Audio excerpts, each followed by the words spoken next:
క్షణాలలో కళ్ళు మూశారు, క్షణాలలో నరకానికి చేరుకున్నారు.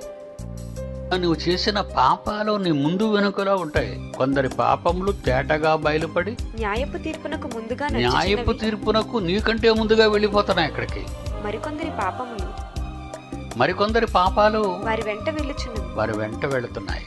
అంటే మనుషులకు ముందు వెనుక వాడు చేసిన పాపాలు వెళుతున్నాయి అనే నిజం మనకు తెలిసిపోయింది. చచ్చిపోయాక ఏం తీసుకెళ్తామండి అనే లోకం అనుకుంటే ఏమీ తీసుకెళ్ళవు, కానీ నీవు చేసిన పాపాలు నీ ముందు వెనుకలా వస్తూ ఉంటాయి.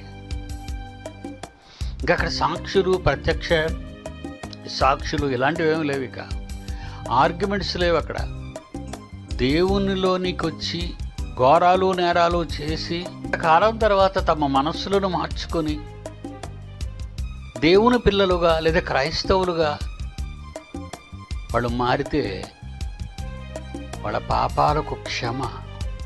కానీ మరణానికి ముందు ఏ క్షణమైనా ఈ క్షమ, దొంగవాడు సిలువలో అడిగినట్టుగా మరణానికి ముందు ఏ క్షణంలోనైనా నీవు క్షమ అనేది, నీ పాపాలు చేసిన పాపాలన్నీ జ్ఞాపకం చేసుకొని వాటన్నిటినీ పశ్చాత్తాపడాలి దేవుని ముందు. దేవాన్ని నేను నేరం చేశాను, దేవాన్ని నేను నేరాలు ఒప్పుకో, దేవుడి దగ్గర ఒప్పుకో. దేవుడు నిన్ను క్షమిస్తాడు. భూమి మీద నీకు ఆపర్చునిటీ, కన్ను మూస్తే ఆపర్చునిటీ లేదు.